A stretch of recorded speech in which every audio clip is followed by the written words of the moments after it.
ketika kita mendengar riwayat Nabi minum berdiri, itu Nabi kanang bepandir atau sahabat kanang berkisah? Itu mesti sahabat berkisah, karena sahabat melihat Nabi minum berdiri. Lalu kemudian ulama usul membuat satu kaidah para jamaah. Kalau pian menemukan di dalam hadis Nabi bicara A, Nabi bersikap B, perhatikan baik-baik. Ulama usul mengatakan apabila Nabi bicara A, bertindak B, berarti seakan-akan terjadi tanakut, ada sesuatu yang kontradiktif antara ucapan dengan perbuatan. Nabi menyuruh jangan minum berdiri, tapi beliau dalam beberapa kasus dilihat oleh sahabat minum berdiri. Maka bagaimana kita menyikapi itu?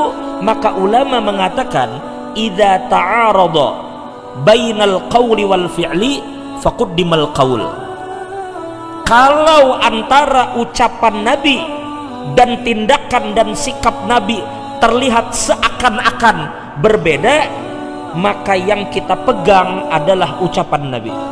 Kenapa? Karena ucapan itu sifatnya perintah. Ujar Nabi, jangan sekali-sekali kalian minum berdiri. Itu perintah. Perintah itu jelas. Kalau Nabi sudah menyuruh, maka kita kada ada pilihan kecuali taat. Allah katakan di dalam Al-Quran, ma atakumur rasul fakhudhuh wa ma nahakum anhu fantahu. Apa yang Nabi suruh gawi, yang Nabi larang tinggalkan, termasuk yang dilarang minum berdiri. Lalu pertanyaannya, kenapa Nabi berdiri? Maka ulama mengatakan ada dua sebab. Yang pertama, boleh jadi Nabi melakukan itu karena ada satu uzur yang terjadi pada diri Nabi. Satu uzur.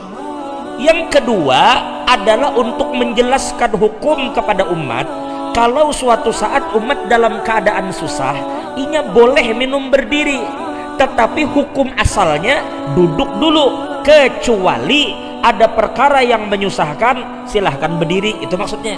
Artinya berdiri itu boleh dalam beberapa keadaan, tapi secara dasar hukumnya berduduk.